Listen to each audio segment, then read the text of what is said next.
Visas dėmesys į 30 numerio marškinėlius vilkinti žaidėją. Tai Justas Vazalis. 28 Kauno Reunion krepšininkas, naujas visų laikų Lietuvos rekordo autorius. Vazalis sukuria savotišką krepšinio stebuklą. Rungtynėse pats pelno 167 taškus. Nesu kažkoks ten, kad labai man tai rūpėtų tie rekordai, bet šiaip malonu, tikrai malonu, ką tą padariau ir tai vis tiek yra gan neįtikėtina. Komanda rungtynes laimi 170-102, taigi tik 3 taškus pelnė kažkas kitas, ne Vazalis. Kaip visą tai atrodo?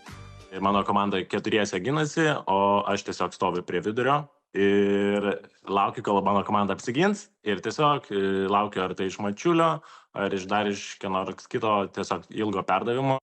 Mačiulio pavardę rekordo autorius pamini tikrai ne šiaip sau. Tai tas pats Mačiulis, Jonas Mačiulis, kuris irgi žaidžia Reunion komandoje. Atlieka jis net 29 rezultatyvius perdavimus. Įsivaizduokit, tai reikia 40 minučių realiai visą laiką tą patį daryti. Tiesiog per visą aikštę mėti tos kamuolius ir aš ten jau bandau jos gaudyti. Jo, konstatuoju faktą, kad be Jono Mačiulio nebūčiau pasiekęs rekordo. Ankstesnis mėgėjų lygos Lietuvos ir neoficialus pasaulio rekordas priklausė Dainiui Novickui. 3-3 rinktinės treneris kadaise pelnė 152 taškus.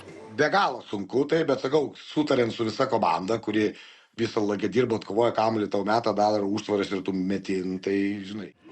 Novicko reakcija į naują rekordą labai nuoširdi. Iš pradžių nusistebėjo, o po to šovė esminė mintis.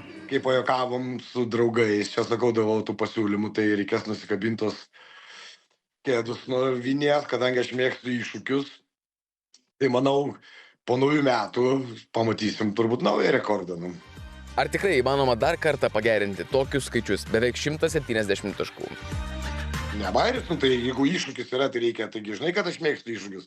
Tai olimpinį bronzą laimėti irgi buvo nebairis, sakiau, kad laimėsim, Jo, aš tada imu kaip kovą, realiai, jeigu jis tai bandys tą pagerinti, tai laukiu Dainiau to ir žiūrėsim.